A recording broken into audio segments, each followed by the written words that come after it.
الحمد لله رب العالمين حمدا كثيرا طيبا مباركا فيه. اللهم صل وسلم وبارك وزد وأكرم وترحم وتحنن على سيدنا محمد وعلى آله وأصحابه ومن اهتدى بهديه واستنى بسنته إلى يوم الدين. أما بعد، يقول الله تبارك وتعالى بعد أعوذ بالله من الشيطان الرجيم: بسم الله الرحمن الرحيم. ليس البر أن تولوا وجوهكم قبل المشرق والمغرب ولكن البر من آمن بالله واليوم الآخر. صدق الله العليم. எல்லாம் புகழும் புகழ்ச்சியலும் பாராட்டுகளும் அனைத்து படைப்பினங்களையும் படைத்து கருணையுடன் நீதத்துடன் பரிபாலிக்கக்கூடிய ரப்புல் இஸ்ஸத் அல்லாஹ் சுப்ஹானஹு வ தஆலா கூறித்தாகும். அல்ஹம்துலில்லாஹ். ஸலாத்தும் ஸலாமும் எங்களுக்கு ரப்புல் இஸ்ஸத் அல்லாஹ்வை அறிமுகப்படுத்தி அல்லாஹ்வுடன் நம்முடைய உறவு எவ்வாறு அமைய வேண்டும், இந்த உலக வாழ்வில் நம்முடைய வாழ்வின் யதார்த்தத்தை நமக்கு கற்பித்த முஹம்மது முஸ்தபா ஸல்லல்லாஹு அலைஹி வஸல்லம் அவர்கள் மீதும், அவர்கள் விட்டு சென்ற அந்த தீனை பாதுகாத்து நமக்கு எட்டி வைத்த சஹாபாக்கள், தாபிஈன்கள், சபா தாபிஈன்கள் எல்லா காலங்களிலும் அதற்காக வேண்டி அர்ப்பணித்து இன்று வரை நம்முடைய தீனை எட்டி வைத்த நம்முடைய மூதாதைகள், பெற்றார்கள், உஸ்தாத்மார்கள் அனைவர் மீதும் அல்லாஹ்வின் ஸலாத்தும் ஸலாம் உண்டாவதாக. அன்புக்குரிய சகோதரர்களே, அல்லாஹ்வின் நல்லடியார்களே, எந்த இறை அச்சத்தை, தக்வாவை, இறையுணர்வை அடைய வேண்டும் என்ற ஒரு நோக்கத்தில் அல்லாஹ் ரமலானுடைய மாதத்தில் நோன்பை கடமையாக்கினானோ, அந்த ரமலானுடைய மாதத்தின் நோன்பின் கடமையை பூர்த்தி செய்து ஷவ்வாலுடைய முதல் தினம் ஈதுல் ஃபித்ரை அல்லாஹுடைய கட்டளையின் அடிப்படையில் குடும்பத்துடன், சமூகத்துடன், அன்றைய நாளுடைய கடமைகள் அதிகமான தக்பீர்களுடன் அன்றைய நாளை கொண்டாடி எந்த தக்வாவை நாம் அடைந்திருக்கிறோமோ அந்த தக்வாவை இறுதி வரையில், அல்லாஹ்வை சந்திக்கும் வரையில் அந்த தக்வாவுடன் வாழும்படி முதல் எனக்கும் அப்பால் உங்களுக்கும் வசீகத்தும் நசீகத்தும் செய்கின்றேன். அல்லாஹ் நம் அனைவருக்கும் இறை அச்சத்தை, தக்வாவை, இறை உணர்வை நசீபாக்குவானாக. அன்புக்குரிய சகோதரர்களே, அல்லாஹ்வின் நல்லடியார்களே, தக்வா என்று சொல்லும் போது அதுக்கு பலவிதமான வரைவிலக்கணங்கள், டெபினிஷன்கள் வழங்கப்படுது. பொதுவாக இறை அச்சம், அல்லாஹ்வை அஞ்சிக் கொள்ளுங்கள், பயந்து கொள்ளுங்கள் என்ற ஒரு விடயம் குறிப்பிடப்படும். அன்புக்குரிய சகோதரர்களே, குறிப்பிடக்கூடிய எல்லா டெபினிஷன்களும், எல்லா வரைவிலக்கணங்களும் சரியாக இருந்தாலும் மிக பொருத்தமான ஒரு வரைவிலக்கணம் தான் எல்லா நேரத்திலையும் எல்லா கட்டத்திலையும் அல்லாஹ் என்னுடன் இருக்கிறான், என்னுடைய அனைத்து விவகாரங்களையும் அவதானித்துக் கொண்டிருக்கிறான், என்னை அவன் கைவிட மாட்டான், நான் எதை செய்வதா இருந்தாலும் அவனுடைய பொருத்தத்துக்காக வேண்டிதான் நான் செய்ய வேண்டும் என்ற உணர்வுடன் வாழ்வதுதான் தக்வா. தக்வாவுக்கு இன்னொரு அர்த்தம் இஹ்லாஸ், அல்லாஹ்வுக்காக வேண்டி, அவனுக்காக வேண்டி வாழ்வது. அல்லாஹ் நம் அனைவருக்கும் அதை நசீபாக்குவானாக. அன்புக்குரிய சகோதரர்களே, அல்லாஹ்வின் நல்லடியார்களே, பொதுவாக அல்லாஹ் நமக்கு முன்வைத்திருக்கக்கூடிய கடமைகளாக இருக்கலாம், கிரைகளாக இருக்கலாம், அமல்களாக இருக்கலாம், அது ஒரு ஷிஆர், அது ஒரு சிம்பல். இன்றைக்கு ஜும்மாவுடைய கடமையை நிறைவேற்றுவதற்காக வேண்டி நாம் எல்லோரும் ஒன்று சேர்ந்திருக்கிறோம். அது ஒரு ஷிஆர். கட்டாயம் நாம் அல்லாஹ்வுடைய ரசூல் சொன்னதை நாம் கட்டாயம் செய்ய வேண்டும். எவ்வாறு செய்ய சொன்னார்களோ அவ்வாறு செய்ய வேண்டும்.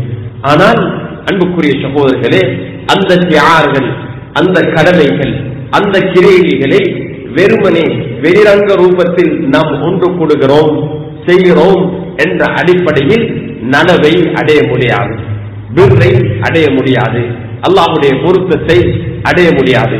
அல்லாஹ் சுப்ஹானஹு வ தஆலா இதை யூதர்களுக்கெல்லாம் குர்ஆனில் பல இடங்களில் அல்லாஹ் வலியுறுத்துகிறார். யூதர்கள் சில கிரைகளை, சில கட்டளைகளை அதுதான் முக்கியமானது, அதை அடைவதை கொண்டு, அதை செய்வதை கொண்டு நாம் சிறந்தவர்களாக மாறுவோம் என்ற ஒரு நோக்கத்தில் அவர்கள் அந்த விடயங்களை செய்து கொண்டிருந்தார்கள். ரசூலுல்லாஹ் ஸல்லல்லாஹு அலைஹி வஸல்லம் அவர்கள் கிப்லாவுடைய விவகாரத்துல மஸ்ஜிதுல் அக்ஸாலிருந்து மஸ்ஜிதுல் ஹராமுக்கு பைத்துல்லாவுக்கு கிப்லா மாற்றப்பட்ட நேரத்தில் யூதர்கள் அதை ஒரு சர்ச்சைக்குரிய ஒரு விடயமாக, ஒரு கண்ட்ரோவர்சியாக மாற்றினார்கள். அதை அடிப்படையாக வைத்து ஸல்லல்லாஹு அலைஹி வஸல்லமுடைய நபித்துவத்தையே சவாலுக்கு உட்படுத்தினார்கள். ஏன் இவ்வளவு காலமும் முஸ்லிம்கள், இவ்வளவு காலமும் அல்லாஹ்வை இபாதத் செய்யக்கூடியவர்கள் எதன் பக்கம் இபாதத் செய்து கொண்டிருந்தார்கள்? மஸ்ஜிதுல் அக்ஸாவின் பக்கம். மஸ்ஜிதுல் அக்ஸா தான் கிப்லா. இதை மாற்றியதுடன் யூதர்கள் அதை ஒரு சர்ச்சைக்குரிய ஒரு விடயமாக மாற்றினார்கள். அன்புக்குரிய சகோதரர்களே, அல்லாஹ் குர்ஆனுடைய ஆயத்தை இறக்கி ஒரு விடயத்தை தெளிவுபடுத்துகிறான். நீங்க மஸ்ஜிதுல் அக்ஸாவின் பக்கமா, மஸ்ஜிதுல் ஹராமின் பக்கமா, கிழக்கின் பக்கமா, மேற்கின் பக்கமா உங்களோட முகத்தை திருப்புறதை கொண்டு உங்களுக்கு பிர்ர நலவு அடைய முடியாது. ஈமான கொண்டும் மறுமை நாளை நம்புவதை கொண்டு வலக்கின்னல் பிர்ர மன் ஆமன பில்லாஹ், பிர் என்று சொல்லும் போது அல்லாஹுடைய அந்த நலவுகளை, நன்மைகளை, பொருத்தத்தை, நெருக்கத்தை அடைய முடியும். எதை கொண்டு? ஈமான கொண்டு மாத்திரம்தான், தக்வாவை கொண்டு மாத்திரம்தான். வலக்கின்னல் பிர்ர மன் இத்தகா, குர்ஆன் தெளிவாக சொல்லுது. பிர் என்றது ஒரு வெள்ளிக்கிழமை நாள் நாம் எல்லோரும் ஒன்று சேர்ந்தோம், அது ஒரு ஷிஆர், அல்லாஹ்வுடைய கட்டளையை நாம் பூர்த்தி செய்தோம். ஆனால் அன்புக்குரிய சகோதரர்களே, வெறுமனே ஒன்று சேர்ந்ததின் காரணத்தினால் நமக்கு பிர்ரை அடைய முடியாது. ஆனால் பிர்ரை, நலவை, கைரை, பொருத்தத்தை, அல்லாஹ்வுடைய நெருக்கத்தை அடைய வேண்டும் என்றால் ஈமானும் தக்வாவை கொண்டு, அந்த அமல் ஈமானுடன் தக்வாவுடன் நிகழும் போதுதான் நமக்கு அந்த நலவை அடைய முடியும். அன்புக்குரிய சகோதரர்களே, அல்லாஹ்வின் நல்லடியார்களே, அப்படி இல்லை என்றால் அந்த அமல்கள் வெறுமனே ஒரு கிரிகையாக இருக்கும், ஒரு சம்பிரதாயமாக இருக்கும். எங்களுடைய உள்ளங்களில் மாற்றங்கள் வர இல்லை என்றால், அதனால உள்ளத்தில் தக்வா உண்டாகல் என்றால், உள்ளத்தில் அல்லாஹ்வுடைய பொருத்தத்தையும் மறுமையினால் அடைய வேண்டும் என்ற ஆர்வம் வரல் என்றால், அன்புக்குரிய சகோதரர்களே, அல்லாஹ்வின் நல்லடியார்களே, அந்த அமல்கள் வெறுமனே சில செயல்கள் தான். அதனால் தான் ஸல்லல்லாஹு அலைஹி வஸல்லம் சொன்னார்கள், சிலருடைய நோம்புல அவங்க பசித்திருந்ததையும் சாகத்திருந்ததையும் சில நேரங்கள்ல இரவுல விழுத்திருந்ததையும் தவிர வேற எதுவுமே அவர்கள் அடைய மாட்டார்கள். வெறுமனே பசியோடு இருந்தார்கள், வெறுமனே தாகத்தோடு இருந்தார்கள், வேற எதுவுமே அடைய மாட்டார்கள்.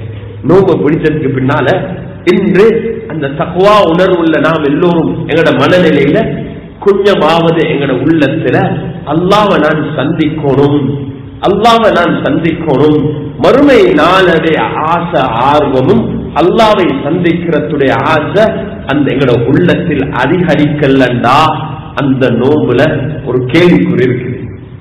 ஸல்லல்லாஹு அலைஹி வஸல்லம் அவர்கள் ஒரு ஹதீஸில் அழகான முறையில் தெரியப்படுத்தினார்கள், நோம்பாளிக்கு 2 கட்டத்துல சந்தோஷம். லிஸ்வாஇனி ஃபர்ஹதான், நோம்பாளிக்கு 2 கட்டத்துல சந்தோஷமான, மகிழ்ச்சிகரமான ஒரு ஜாய்ஃபுல் மோமெண்ட், ஒரு ஹாப்பி மோமெண்ட், ஒரு சந்தோஷமான ஒரு தருணம் இருக்குது. 2 தருணத்துல நோம்பாளிக்கு சந்தோஷம், மகிழ்ச்சி உண்டாகுது. ஒன்று இஃப்தாருடைய நேரத்துல, ஏன் முழு நாளும் அல்லாஹுக்காக வேண்டி நோன்பு நோத்து அந்த கடமையை பூர்த்தி செய்யும் போது உண்டாகக்கூடிய ஒரு மகிழ்ச்சி, சந்தோஷம். அதே போல அன்புக்குரிய சகோதரர்களே, அல்லாஹ்வை சந்திக்கக்கூடிய நாள் ஒரு சந்தோஷமான ஒரு நாளாக, மகிழ்ச்சிகரமான நாளாக, இன்று என்னை அல்லாஹ் அழைத்தால் நான் அல்லாஹ்வை சந்திக்க சந்தோஷமாக இருக்கிறேன், தயாராக இருக்கிறேன்.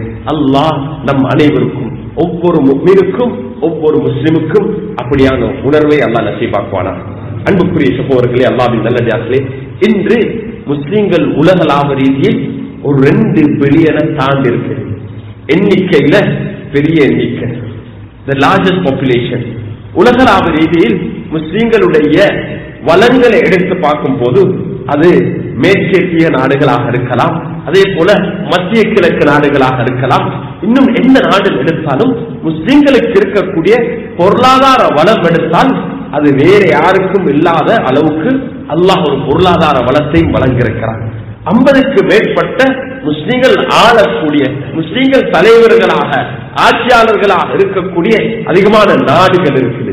அவ்வாறு அல்லாஹ் சுப்ஹானஹு வ தஆலா உலகளாவ ரீதியில வளங்களையும் பலத்தையும் அல்லாஹ் வழங்கியிருக்கிறார். ஆனால் அப்படி இருந்தும் மிகவும் ஒரு பலவீனமான, நமக்கு செய்யப்படக்கூடிய அநியாயங்களுக்கு கேட்க முடியாத, கேள்விகள் கேட்க முடியாத மிகவும் ஒரு பலவீனமான ஒரு கேவலமான நிலையில் நாம் வாழ்ந்து கொண்டிருக்கிறோம். கேவலமான நிலையில் வாழ்ந்து கொண்டிருக்கிறோம்.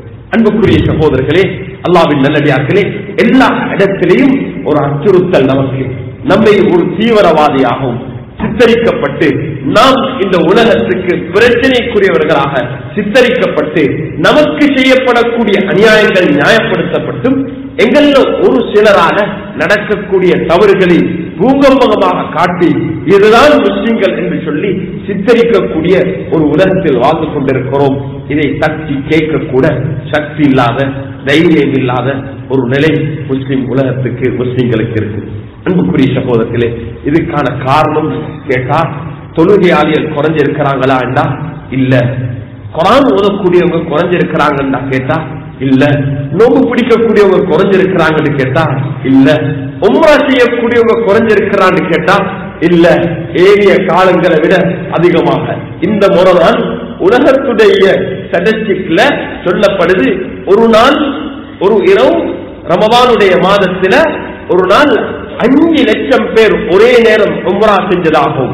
அதுக்கு பின்னால 27வது அந்த நாள் இரவு 8 லட்சம் பேர் ஒரே நாள்ல உம்ரா செஞ்ச ஹையர் ஸ்டாட்டிஸ்டிக். 8 லட்சம் பேர் இஹ்ராத்துடன் உம்ரா செஞ்சதாகும். அந்த 27வது இரவு மஸ்ஜிதுல் ஹராமில் தொழுதவர்களுடைய எண்ணிக்கை 3.4 மில்லியன், 34 லட்சம் பேர் ஒரே இடத்துல மஸ்ஜிதுல் ஹராம்ல தொழக்கூடிய ஒரு பெரிய ஒரு எண்ணிக்கை. உலகத்தில் எப்பயும் எந்த ஒரு காலத்திலும் அவ்வாறான ஒரு எண்ணிக்கையை நாம் காணவில்லை.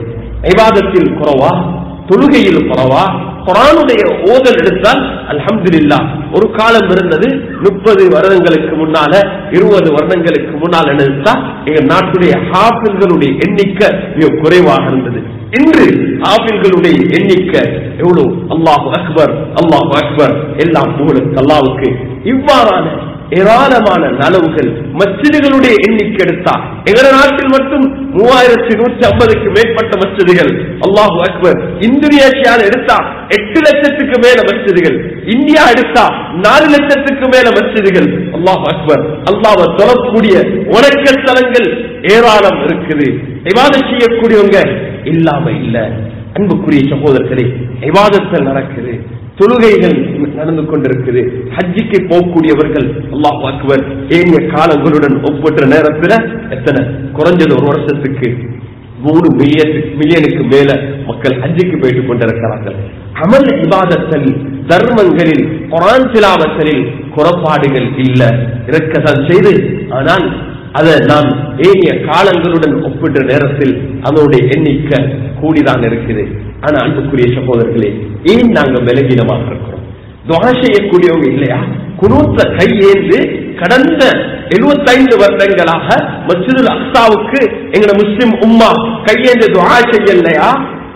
அக்டோபர் 7க்கு பின்னால இன்று வரை கையேந்து நாம் துஆ செய்யவில்லையா? அன்புக்குரிய சகோதரர்களே, துஆக்களை செய்து கொண்டுதான் இருக்கிறோம். அல்லாஹ் எங்களோட துஆக்களை பதிலளிக்கலையா? இல்ல, அல்லாஹ் அதை செவிமடுத்துக் கொண்டுதான் இருக்கிறான். எங்களோட துஆக்கள் அல்லாஹ்வை சென்று அடைந்துதான் இருக்குது. ஆனா அன்புக்குரிய சகோதரர்களே, அல்லாஹ் நம்மை சோதிக்கிறான். அல்லாஹ் நம்மை சோதிக்கிறான். அதற்கான காரணம் தான் இன்றைய ஜும்மாவுடைய கரு. அது என்னன்னா, அன்புக்குரிய சகோதரர்களே, அல்லாஹ்வின் நல்லடியார்களே, அல்லாஹ் சுப்ஹானஹு வ தஆலா நாம் முஃமின்கள், முஸ்லிம்கள் இந்த உலகத்துடைய இன்பத்துக்காக வேண்டி, இந்த உலகத்துக்காக வேண்டி வாழ வந்தவர்கள் அல்ல. ஸல்லல்லாஹு அலைஹி வஸல்லம் சொன்னார்கள், ஒரு காலம் வரும் எப்படி ஒரு உணவை ஒரு சகன்ல சாப்பாட்டை போட்டு மக்கள் வாங்க சாப்பிடுங்க என்று சொல்லி அழைக்கிறத போல முஸ்லிம்களை கொண்டு போன்றதுக்கு, முஸ்லிம்களை அப்படியே இல்லாமக்கிறதுக்கு எதிரிகள் அழைப்பாங்க. சஹாபாக்கள் கேட்டாங்க, அந்த நேரம் அவ்வளவு கொஞ்சம் பேரா இருப்போம் முஸ்லிம்கள், ஏன் அவங்க அப்படி அழைச்சீங்களை அழைக்கிறதுக்கு இல்ல சொன்னாங்க. மலையில என்னை மழை பெஞ்சு அதே போல வெள்ளத்தை போல எண்ணிக்கையில அவ்வளவு பெரிய எண்ணிக்கை இருக்கும். வெள்ளம் வாரத்தை போல முஸ்லிம்களுடைய எண்ணிக்கை எடுத்தா பெருசா இருக்கும். ஆனா அல்லாஹ் சுப்ஹானஹு வ தஆலா 3 விடயம். ஒன்று, எதிரிகளுடைய உள்ளத்துல உங்கள் மீது உள்ள அச்சத்தை அல்லாஹ் இல்லாமக்குவான். எதிரிகள் எங்கட எண்ணிக்கையோ, எங்கட துஆவையோ, எங்கட தொழுகையோ, எங்கட மஸ்ஜிதையோ, எங்கட பொருளாதாரத்தையோ எதையும் கண்டு அவங்க அஞ்ச மாட்டார்கள். அல்லாஹ் அவங்களோட உள்ளத்துல எங்கள் மீது இருக்கக்கூடிய அச்சத்தை, பயத்தை இல்லாமக்குவான். முதலாவது அதுக்கான காரணம் என்னண்டா, முஸ்லிம்கள் 2 விடயம். முஸ்லிம் யாருண்டா இந்த உலகத்தை நேசிக்கக்கூடியவர்கள் இருக்க முடியாது. மனிதனின் அடிப்படையில் சில விடயங்களை நேசிப்போம். ஆனா அல்லாஹ் ஆகிரா மறுமை நாள் என்று வரும்போது அதனுடைய நேசம் அதை விட அதிகமாக இருக்க வேண்டும். அதான் உலகத்தில் சில விடயங்களை நேசிப்பது அது இயற்கையானது. மனிதன் என்றால் அதை நாம் நேசிப்போம். ஆனால் அல்லாஹ், அல்லாஹுடைய ரசூல், அல்லாஹுடைய தீன் மறுமை நாள் என்று வரும்போது அது ஒன்றையும் அதை விட நாம் நேசிக்க கூடாது. ஹுப்புத்துன்யா வ கராஹியத்துல் மௌத், உலகத்துடைய நேசமும் மௌத்தாகறத அவங்க வெறுக்கிறது தான் காரணம். அல்லாஹ் நம் அனைவரையும் பாதுகாக்க வேண்டும். அன்புக்குரிய சகோதரர்களே, உலகத்தை அல்லாஹ் நமக்கு தருவான். ஆனா அதனுடைய நேசம் உள்ளத்தில் இருக்கக்கூடாது, அதனுடைய மோகம் உள்ளத்தில் இருக்கக்கூடாது. அது நம்முடைய வாழ்வுடைய நோக்கமாக மாறக்கூடாது. எழுதி இருந்தது நிச்சயமாக எங்களுக்கு கிடைக்கும். சிலர் பிறக்கிறார்கள் கோடீஸ்வரர்களாக, அது அவர்களுடைய எந்த ஒரு முயற்சியும் இல்லை. எங்களுடைய உலகத்துடைய பொருளாதார நிலை எங்களோட முயற்சி அல்ல, காரணம் அல்லாஹ் நமக்கு எழுதியது. நாம் கொஞ்சம் முயற்சி செய்வோம். ஆனா சிலர் கொஞ்சம் தான் முயற்சி செய்வாங்க, ஒரு கால்ல அவங்க சில கோடிகளை சம்பாதிப்பாங்க. இன்னும் சிலர் அவர்கள் எவ்வளவு நாள் ஓடினாலும் அவங்களுக்கு அதை அடைய முடியாம இருக்கும். அல்லாஹ் எழுதினதுதான் கிடைக்கும். அதனுடைய மோகம் எங்கள் உள்ளத்தில் இருக்கக்கூடாது. அதை அல்லாஹ்வுக்காக வேண்டி கொடுக்கிறதுக்கு லன் தனாலுல் பிர் ஹத்தா துன்ஃபிகு மிம்மா துஹிப்பூன். அல்லாஹ் சொல்றான், நீங்க பிர்ர, நலவ, கைர, அல்லாஹ்வுடைய பொருத்தத்தை, நெருக்கத்தை பிர் என்று சொல்லும் போது அது எல்லாமே அதுக்குள்ள வருது. லன் தனாலுல் பிர், பிர்ரை நீங்க அடைய மாட்டீங்க. அந்த கைரை, நலவை, அல்லாஹ்வுடைய நெருக்கத்தை, பொருத்தத்தை அடைய மாட்டீர்கள். எது வரைக்கும் என்றா ஹத்தா துன்ஃபிகு மிம்மா துஹிப்பூன், நீங்க நேசிக்கிறத செலவழிக்கும் வரையில, நீங்க நேசிக்கிறத நல்ல விவகாரங்களுக்கு செலவழிக்காத வரையில நீங்க பிர் அடைய மாட்டீங்க. உள்ளத்துல நேசம், மோகம் இருக்குது. அதை நான் என்னுடைய சொத்துக்கள், என்னுடைய குடும்பம், நான் ஆடம்பரமாக வாழ வேண்டும் என்ற காரணம் அல்ல, நலவுக்காக வேண்டி செலவழிக்க, தேவை வரும் போது அதை செலவழிக்கிறதுக்காக வேண்டி முன் வர வேண்டும். அன்புக்குரிய சகோதரர்களே, அல்லாஹ்வின் நல்லடியார்களே, இன்று நமக்கு நடந்திருக்கிறதா உலகத்துல ஆட்சி, அதிகாரம், செல்வாக்கு, ஆடம்பரம், இது எல்லாத்திலே மோகம். அதை விட்டுட்டு போவ ரெடி இல்லை.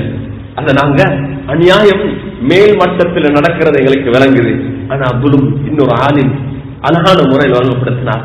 எங்களுக்கு ஒரு எதிரி அங்கு செய்யக்கூடிய ஜானிட் செய்யக்கூடிய அநியாயம், பலஸ்தீன மக்களுக்கு செய்யக்கூடிய அநியாயம் எங்களுக்கு விளங்குது. அதுக்கு எதிராக போராட்டம் செய்யவும் நாங்கள் ரெடியாக இருக்கிறோம், செய்யலாம். ஆனால் நாம் நம்முடைய வீட்டில் செய்யற அநியாயம் எங்களுக்கு விளங்குதில்லை. எல்லா மட்டத்திலையும் நாம் ஒரு முதலாளியாக இருந்து என்ற தொழிலாளிக்கு செய்யற அநியாயம் எனக்கு விளங்குதில்லை. என் அண்டை வீட்டாருக்கு நான் செய்யற அநியாயம் எனக்கு விளங்குதில்லை. என் பிள்ளைக்கு நாம் செய்யக்கூடிய அநியாயம் எங்களுக்கு விளங்குதில்லை. எல்லா மட்ட துலும் என்றால் ஒருவருக்கு கொடுக்க வேண்டிய ஹக்கு, அவர் எதை அடையணுமோ அவருடைய அந்த ஹக்கு அவர் அதை அடையிறதுக்கு தடையாக இருந்தால் அது துலும். அந்த அவருடைய உரிமை அதை அடையிறதுக்கு நீங்க தடையாக இருக்கிறீங்கன்னா அது ஒரு துலும், அநியாயம். அன்புக்குரிய சகோதரர்களே, எல்லா மட்டத்திலேயும் துலும் நடக்குது, எல்லா இடத்திலையும். அதை நாங்க கண்டுகொள்றோம் இல்லை. மேலால ஒரு அநியாயம் நடக்கும் போது நாங்க விளங்குறோம் எங்களுக்கு அநியாயம் நடக்குது என்று. அன்புக்குரிய சகோதரர்களே, அல்லாஹ் நம் அனைவரையும் அநியாயத்தை விட்டும் பாதுகாக்க வேண்டும், அநியாயக்காரருக்கு உதவுவதை விட்டும் பாதுகாக்க வேண்டும். அன்புக்குரிய சகோதரர்களே, எப்ப எங்கட மத்தியில துலும் இல்லாம போற நேரத்துல அல்லாஹ் மேல் மட்டத்தில் துலும இல்லாமக்குவான். எப்ப கீழ் மட்டத்தில் அநியாயம் நடக்கும் போது அல்லாஹ் மேல் மட்டத்தில் அநியாயத்தை உண்டாக்குவான். எங்கட பாவங்கள் தன் காரணம் எங்கள் மீது இரக்கம் வைக்காத, எங்களை மீது இரக்கம் வைக்காத, அல்லாஹ்வை அஞ்சாத அதிகாரிகளை, பொறுப்புதாரிகளை, தலைவர்களை அல்லாஹ் எங்கள் மீது சாடுறான். அல்லாஹ் சாடுகிறான். ஏன்? நாம் இதை கொண்டு படிப்பினை பெற்று அல்லாஹ்வுடைய நெருக்கத்தை அடைய வேண்டும். அல்லாஹ்வுடைய பொருத்தத்தை அடைய வேண்டும் என்ற காரணத்தினால அல்லாஹ் சுப்ஹானஹு வ தஆலா நம் அனைவருக்கும் அந்த தக்வாவுடன் அச்சத்துடன் அல்லாஹ்வுக்காக வேண்டி நாம் அனைத்து விடயங்களையும் அநியாயம் எப்பயும் பார்க்கணும். என்னையால யாருக்காவது அநியாயம் நடக்குதா, என்னுடைய வார்த்தையால நடக்குதா, அல்லது என்னுடைய செயல்பாடால் நடக்குதா, என்னுடைய விவகாரங்களால் நடக்குதா என்று எப்பயும் கேட்டுக்கொள்ள வேண்டும். அடிக்கடி ஒருவருக்கு ஒருவர் மன்னிப்பு கேட்டுக்கொள்ளும். குடும்பமாக வாழ்றோம். எத்தனையோ மனைவிமார்கள் தன்னுடைய கணவருடைய அநியாயத்தை வெளியே சொல்ல முடியாம அவங்க உள்ளுக்கு பதங்கி கொண்டு அவங்க கவலையோடு இருக்கிறாங்க. அல்லாஹ் இடத்துல முறையிட்டு கொண்டு எத்தனையோ கணவர்மார்கள் தன்னுடைய குடும்பத்தால மனைவியினால நடக்கக்கூடிய அநியாயங்கள் வெளியே சொல்ல முடியாம, பொதுவாக ஆண்கள் சொல்ல மாட்டாங்க, வெளியே சொன்னா வெட்கம், வெளியே சொல்ல முடியாம அந்த அநியாயத்தை அவர்கள் அடக்கி கொண்டிருக்கிறாங்க. அன்புக்குரிய சகோதரர்கள், பிள்ளைகள் பெற்றாருக்கு செய்யக்கூடிய அநியாயங்கள், பெற்றாருடைய உணர்வுகளை மதிக்காம பெற்றாருக்கு வெளியே சொல்ல ஏனா கவலை, என்ன நடக்கும், ஏன மகன் மகள் மக்கள் என்ன சொல்லுவாங்க, அதனால உள்ளத்தால் அழுது கொண்டிருக்கிறாங்க. அன்புக்குரிய சகோதரர்களே, ரமதானுடைய மாதம் அல்லாஹ் எங்களுக்கு ஒரு சந்தர்ப்பமாக வழங்கினார். இந்த தவறுகளை உணர்ந்து ஈதுடைய நாள்ல ஒரு சாரத்தை வாங்கி கொடுத்து, ஒரு சாரிய வாங்கி கொடுத்து, ஒரு தொப்பியை வாங்கி கொடுத்து, ஒரு செருப்பை வாங்கி கொடுத்து, அன்றைய நாள் போயிட்டு உமாக்கு சலாம் சொல்லி பாப்பாக்கு சலாம் சொல்லி என்னுடைய கடமையை முடிச்சுட்டேன் என்று நாங்கள் எண்ணாதீங்க. அன்புக்குரிய சகோதரர்களே, என்னாதீங்க. பிர்ர அடையோடு வேண்டா, நலவ அடையோடு வேண்டா. அல்லாஹ் சொல்றான் அதுல, அன்தபர்ரூஹும் வதுக்ஸிது இலைஹிம், அன்தபர்ரூஹும், நீங்க என்ன அவங்களோட பிர்ராக நடந்துக்கோங்க.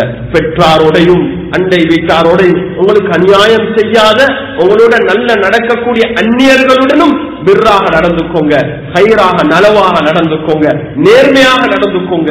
அல்லாஹ் என்ன சொல்றான், எப்ப நாங்க பிர்ருடன், எப்ப நாங்க நலவுடன் தக்வாவுடன் நேர்மையாக நடக்கும் போது அல்லாஹ் இந்த உலகத்தில நேர்மையை அல்லாஹ் நிலைநாட்டுவான். அல்லாஹ் அவன் முக்ஸித், நேர்மையானவன், அவன் ஆதில், நேர்மையானவன்.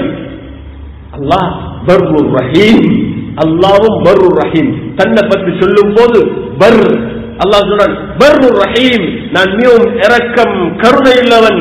பர் என்றிருந்துதான் கயிறுகள் நலவுகள் எல்லாம் உண்டாகுது. அல்லாஹ்வும் பர். அன்புக்குரிய சகோதரர்களே, அல் பாரீன் ஹதீஸ் ஒன்று இருக்குது, ஐனல் பாரீன், எங்க கயிறுகள் விருகல் செய்யக்கூடியவங்க எங்க என்று அல்லாஹ் அழைப்பான் என்று சொல்லி ஹதீஸுல் குத்ஸில ஒரு வார்த்தை இருக்குது. அன்புக்குரிய சகோதரர்களே, அல்லாஹ் நம் அனைவரையும் பிர்ருடன் நடந்து கொள்ளக்கூடியவர்கள் அல்லாஹ் நம்மை ஆக்கி வைக்க வேண்டும். அன்புக்குரிய சகோதரர்களே, அப்படி நடந்து கொள்ளக்கூடியவர்கள் நமக்கு அல்லாஹ்வை சந்திக்க, அந்த பார் யார்கிட்ட அந்த நலவு வருதோ, அந்த கயிறு வருதோ, அவனை சந்திக்க நாங்கள் எப்பயும் தயாராக இருப்போம். அன்புக்குரிய சகோதரர்களே, அல்லாஹ்வின் நல்லடியார்களே, நாம் கையேந்துவோம். உலகத்தில் பல அநியாயங்கள் நடந்து கொண்டுதான் இருக்கு. சிலது எங்களுக்கு தெரியும், சிலது எங்களுக்கு தெரியாது. இன்று ஏன் எல்லாருக்கும் தெரியும் என்றால், சோசியல் மீடியா இருக்குது, சமூக வலைத்தளம் இருக்குது, கைக்கு வருது, அதை ஒன்றையும் காண்றோம், உணர்வாக இருக்கிறோம். எங்களால சில விடயங்களை செய்ய முடியாது. எத்தனை பேருக்கு தெரியும் சூதான்ல நடக்கக்கூடிய அநியாயம்? சூதான்ல பலஸ்தீனுடைய படுகொலையை விட கூடுதலான எண்ணிக்கை 3 லட்சத்துக்கு மேற்பட்டவர்கள் கொல்லப்பட்டிருக்கிறார்கள். அவங்க நாட்டுக்குள்ளே 2 சாராரா பிரிந்து, ராணுவமும் இன்னொரு சாராரா பிரிந்து சண்டை பிடிக்கிறார்கள். அதுக்கு கவலை என்னன்னா, அந்த ஒரு சாராருக்கு ஆயுதங்களை வழங்குறது ஒரு முஸ்லிம் நாடு, ஒரு சாராருக்கு ஆயுதங்களை வழங்குறது ஒரு முஸ்லிம் நாடு. இதை பத்தி நாங்க யாரும் கண்டுகொள்றேன் இல்லை, எங்களுக்கு தெரியாதும் கூட. அன்புக்குரிய சகோதரர்களே, உலகத்திலே இன்று யுத்தம் என்பது ஒரு அரசியலாக மாறி இருக்கிறது, ஒரு அரசியலாக மாறி இருக்குது. யாரு யாரோடு இருக்கிறாங்க, யாரு யாருக்கு உதவி செய்யறாங்க என்று யாருக்குமே தெரியாது. பல வருடங்களாக சிரியாவில் எவ்வளவு வருடங்களாக எத்தனை லட்சம் மக்கள் படுகொலை செய்யப்பட்டார்கள், எத்தனை நகரங்கள் அப்படியே அழிக்கப்பட்டிருக்குது. அங்க சண்டை பிடிச்சது யூதர்கள் அல்ல, வெளியாக்கள் அல்ல, அவங்களாகவே பிரிஞ்சு அவங்களுக்குள்ளே உள்ள பிரச்சனை எத்தனை லட்சம் மக்கள் கொலை செய்யப்பட்டார்கள். இன்று அன்புக்குரிய சகோதரர்களே, யுத்தம் அப்படியான நிலைக்காக இருக்குது. அல்லாஹ் நம்மை பாதுகாக்க வேண்டும், நமக்கு அல்லாஹ் ஒரு விமோசனத்தை நசீபாக்க வேண்டும். அன்புக்குரிய சகோதரர்களே, அல்லாஹ்வின் நல்லடியார்களே, அந்த அநியாயத்துக்கு எதிராக நாம் குரல் கொடுக்கணும், பேசணும். ஆனால் இதுல மிக ஜாக்கிரதையாக நாம் இருக்கிறோம். ஏனென்றால் அங்க நடக்கக்கூடிய அநியாயங்கள், அங்க நடக்கக்கூடிய பிரச்சனை, இதை நான் குறிப்பாக இளம் வாலிபர்களுக்கு சொல்றேன் ஒரு மெசேஜா. அதை கண்ட போது எங்களால தாங்க முடியாதுதான். ஒரு உணர்வு தூண்டப்படுறத பார்த்தா கோபம், ஆத்திரம், நியாயம் ஒரு மனுஷன் அது வரணும். மனிதன் இல்ல அந்த உணர்வு வரணும். முஸ்லிமன் அல்ல, ஒரு மனுஷன் ஒரு அநியாயத்தை காணும் போது அவனுடைய உணர்வு தூண்டப்படுறது பிழை அல்ல. ஆனால் அவன் அதை ரெண்டையும், அந்த உணர்வுகள் எப்படி நிர்வகிக்கப்படணும் என்ற ரெண்டு விடயத்தில், ஒன்று மிகவும் புத்தி சுவாதீனமாக அந்த உணர்வு நிர்வகிக்கப்படணும் ஒன்று. இரண்டாவது அதை ஈமான் இஸ்லாமிய கண்ணோட்டத்தில் அது நிர்வகிக்கப்படும். குர்ஆன் ஹதீஸ் இந்த நேரத்தில் என்ன சொல்லுது, அல்லாஹ்வுடைய கட்டளை என்ன, அல்லாஹ்வுடைய ரசூலுடைய கட்டளை என்ன, இந்த ரெண்டை கொண்டுதான் எங்களுடைய உணர்வுகள் நிர்வகிக்கப்படணும். எங்களுடைய உணர்வுக்கு இடம் கொடுக்கிறது இஸ்லாம் அல்ல. ஷஹ்வாவுக்கு உள்ளத்துல உணர்வு வருது, கோபம் வருதுண்டா அதனால எங்களுக்கு இடம் செய்யணுமா? இல்ல, இஸ்லாம் சொல்லுது கோபம் வருது, அந்த கோபத்தை நீங்க தணிச்சு கொள்ளணும். அந்த கோபத்தை நீங்க வெளிப்படுத்துறதுக்கு முறை இருக்குது. நினைச்சமாய் செய்யலாம். ஆத்திரம் வருதுண்டு உங்க வாப்பாக்கு நினைச்சமாய் உங்களுக்கு பேசலாம், உமக்கு நினைச்சமாய் உங்களுக்கு பேசலாம், ஒரு மூத்த மனுஷனுக்கு உங்களுக்கு நினைச்சமாய் பேசலாம், ஒரு ஆலிமுக்கு ஒரு படித்தவர் ஆலிம பார்த்து உங்களுக்கு நினைச்சமாய் பேசலாம். ஆத்திரம் தான், கோபம் தான், தவறு செஞ்சாதான். ஆனா அதுக்கு ஒரு முறை இருக்குது. அன்புக்குரிய சகோதரர்களே, இந்த வீடியோக்களை காணும் போது கோபம் வரும், கோபம் வரும், ஆத்திரம் வரணும், ஆத்திரம் வரும். அடே வெள்ளக்காரனை பார்த்தா, அந்த நாட்டு மக்களை பார்த்தா, இந்த நாட்டு மக்களை பார்த்தா, அந்த யூதர்களை பார்க்கும் போது கோபம். ஆனா நாங்க புத்தியில செய்யணும். ஆனா எங்களை எல்லாருடனும் கோவிக்கலாம்.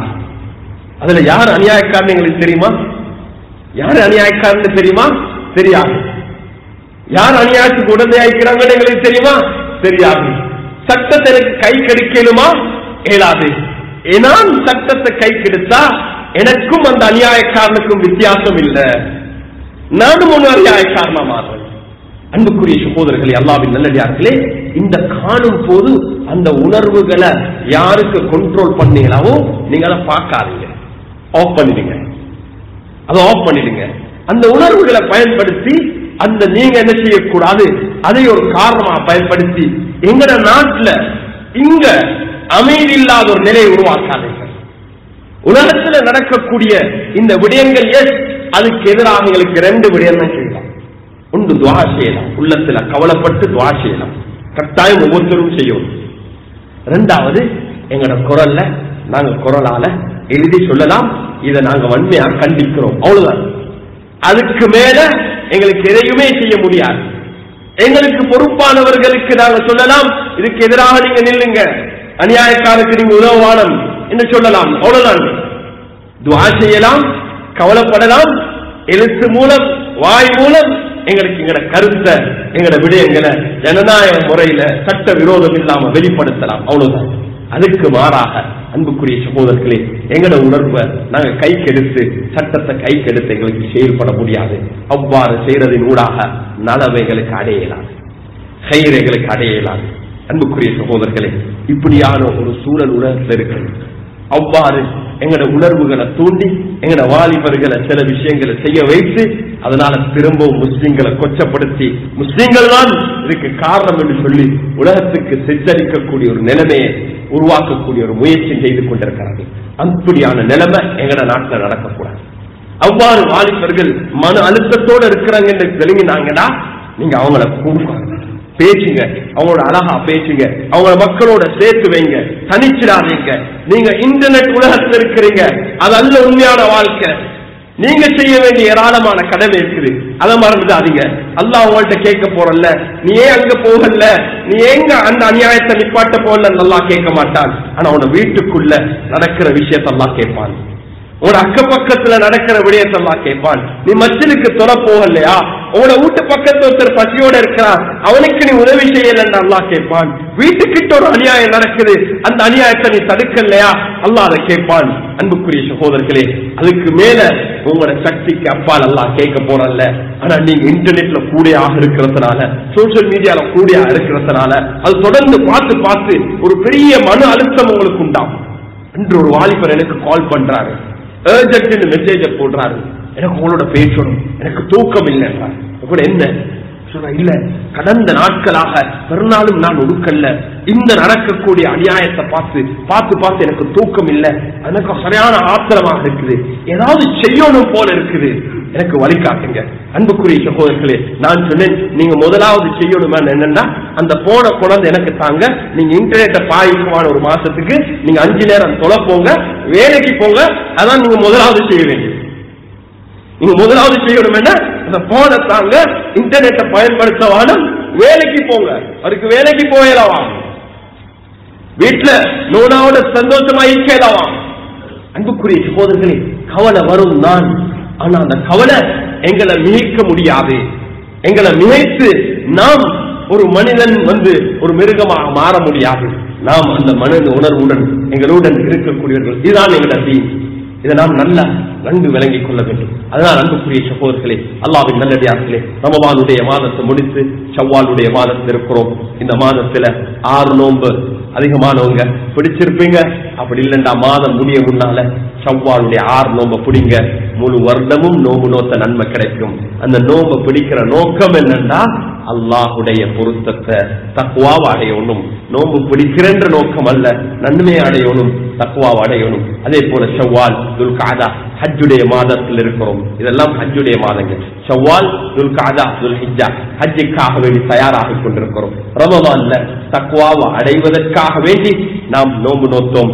அல்லாஹ் சுப்ஹானஹு வ தஆலா கட்டளையிடுகிறான், ரமலான்ல பின்னால ஹஜ்ஜுக்கு தயாராகி போறீங்களா, நீங்க பிரயாண பொதிகளை தயாரிக்கிறீங்களா, நீங்க கொண்டு செல்றதுல மிக பொறுமதியான பிரயாண தோழராக, பிரயாண பொதியாக என்னண்டா தக்வாவை கொண்டு போங்க.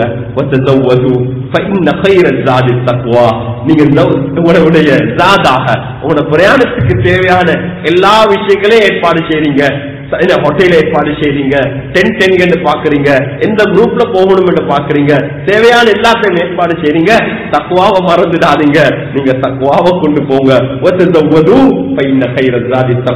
அல்லாஹ் நம் அனைவருக்கும் ஹஜ்ஜுடைய கடமையை செய்யக்கூடிய பாக்கியத்தை நசீபாக்க வேண்டும். தக்வாவை அடைந்து பிர்ரை கைரை அடையக்கூடிய பாக்கியத்தை அல்லாஹ் நம் அனைவருக்கும் நசீபாக்க வேண்டும். அல்லாஹ் நம்முடைய நாட்டில் நீதி, நேர்மை, அமைதியை அல்லாஹ் நிலைநாட்ட வேண்டும். உலக எல்லா இடத்திலையும் நீதி, நேர்மையும் அமைதியும் அல்லாஹ் நிலைநாட்ட வேண்டும். அநியாயக்காரர்களை அல்லாஹ்வே போதுமானவன், அவர்களுக்கு தகுந்த முடிவை அல்லாஹ் நிச்சயமாக அல்லாஹ் நீ வழங்குவாயாக. நம் அனைவரையும் புரிந்து கொள்வாயாக.